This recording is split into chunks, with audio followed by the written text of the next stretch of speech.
What's up, everyone? Welcome to another UFC Quick Picks here on the Mayo Media Network. We have UFC 310 this weekend. Alexandre Pantoja versus Kai Asakura in the main event.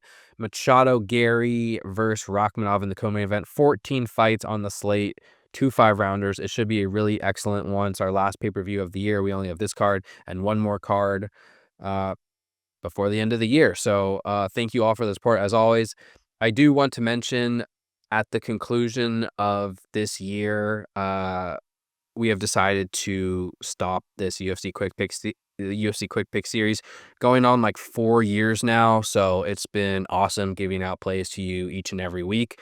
You'll still be able to find me on all the usual platforms and other things. I just need more time to work around different activities I got going on. So you'll still hear from me, you can still follow me, you can still find the content, but really want to give a big thanks to Pat and all the guys at his team for having us on for so many years. It's been a pleasure speaking with you, and wish you guys all the best moving forward.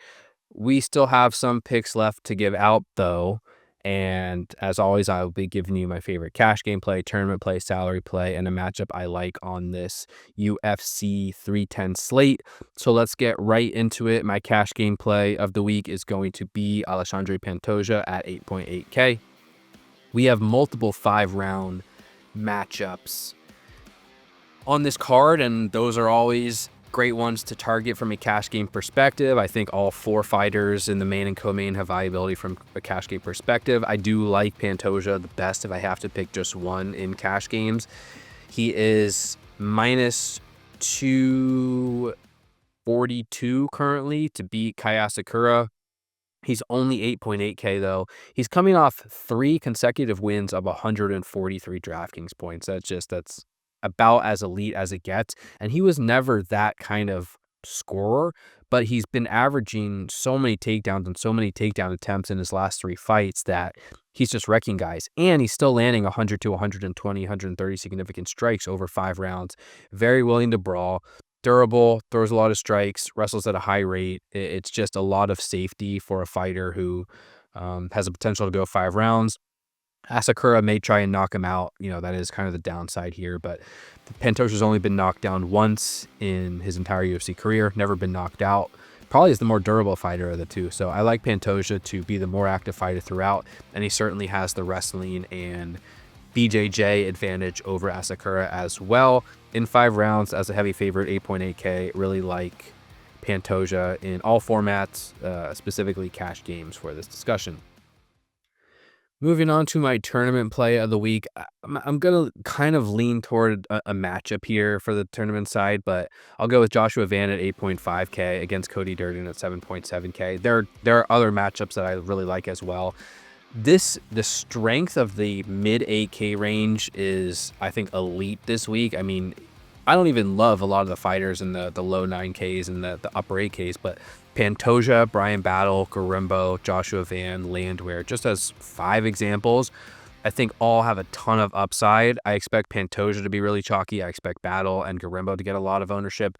Van and Landwehr, not as much, though they're both really, high quality targets. Maybe I'll talk about Landwehr later. I want to talk about Joshua Van for now, but I do want to say that I really like Durden as well, and so this is a great matchup to be invested in, mostly because of the environment and the pacing. Joshua Van is someone who likes to build throughout the fight. He lands a ton of significant strikes.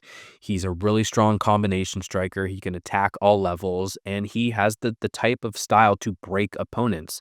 And we've seen him land 120, 156, 118 significant strikes. He mixes in takedowns as well. He actually only has 1 knockdown, but he's hurt many of his opponents, and he's fighting Cody Durden, who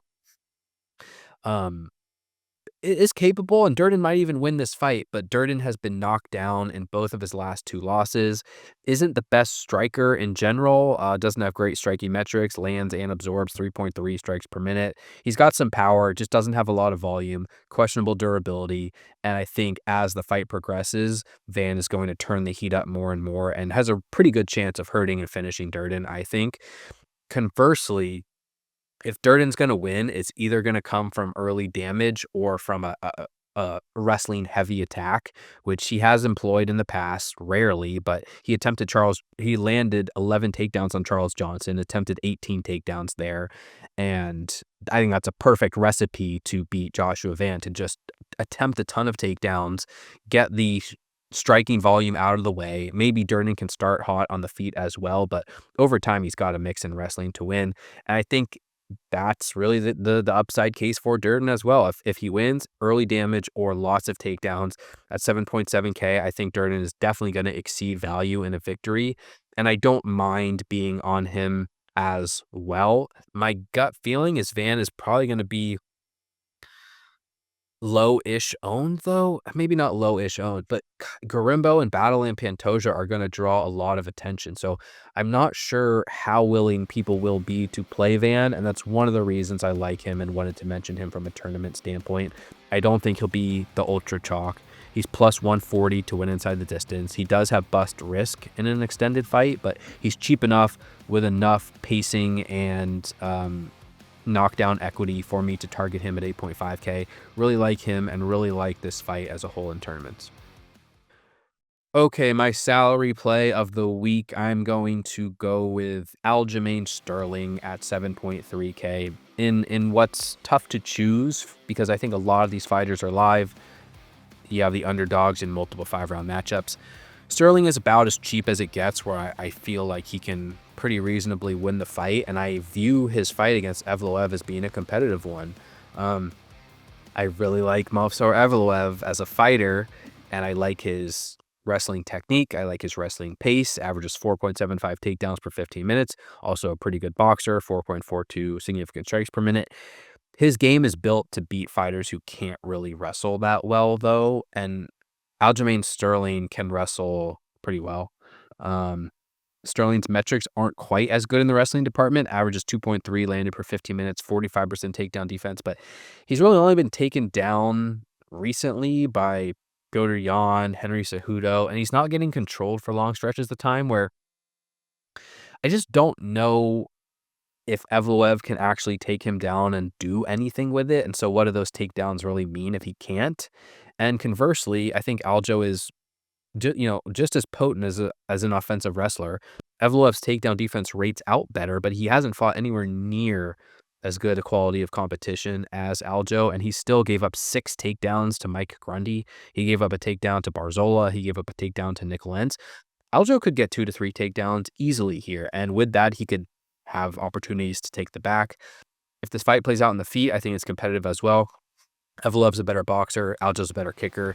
Neither guy absorbs a lot of strikes per minute, so I think it'll be pretty even throughout. But I definitely think Aljo can land takedowns, can have some control success, can have some striking success, and can just win this fight. And I will be spreading my exposure out, but at 7.3K, Aljo's cheap. He has grappling upside, win equity, and I quite like him for the price this weekend. Finally, my matchup of the week, I'm going to go with Temba Garimbo versus Vicente Luque. I almost went with Landwehr Choi. That's another good one in the mid-range if you just want finishing equity. I'm a little more confident in the winner of Garimbo Luque being optimal, because Garimbo is going to fight at a high pace and he's going to wrestle at a high pace, and he has been totally smashing on DraftKings in recent fights with 7 and 5 takedowns, 123, 109, 130, 114 in his last 4 wins. He's just getting a ton of control, lots of takedowns, lots of strikes. And I don't know if Vicente Luque has anything left in the tank. Vicente Luque lost a really bad fight to Joaquin Buckley last time out, and where Luque attempted a takedown in the second round, got stuffed, and kind of just quit once the fight hit the floor. That was a really bad look from him. And now against an opponent in Garimbo who's going to wrestle him and try and get him down and control him, I could definitely see Garimbo having more success, more control success, and potentially finishing Luque, even though Luque is Garimbo's plus, I don't even have the right fight up. I think he's like plus 375 to win inside the distance. It's nothing special. Let me pull it up now. Plus 375. There you go. So some risk in that sense, but he's still been scoring elite numbers even in decisions. And at 8.6K, very easy fighter to target with a safe floor and a high ceiling, given his style, given the opponent. Luque on paper is a better fighter than Garimbo, a more technical, more dangerous striker, a better submission grappler. Garimbo still has a lot left to prove on the feet. He's already been submitted. And I think that Vicente Luque is pretty live to win inside the distance. It'll probably come early, too. I mean, yeah, Fletcher's already lost in the UFC by submission to a fighter much, much worse than Vicente Luque. So Garimbo's going to go out there, shoot takedowns. He could easily get himself put in a front choke. Luque could also hurt Garimbo, who's been hurt in the past. So Luque at 7.6K is a good leverage target at the very least. I think he has finishing upside as well. And plus 190 to inside the distance, good metrics. So all things considered, I really like this fight. I think the winner's a pretty high chance to exceed value, contend for the optimal lineup. All right, guys, that's going to do it for this week's UFC Quick Picks. Thank you all again for the support. You can follow me on Twitter, Appley, TTP, EstablishTheRun.com for all your DraftKings breakdowns needs. Just went almost 2 hours with my guy, Gordo Gamble, is breaking down every single fight in the slate, projections, rankings, all that good stuff will be out tomorrow.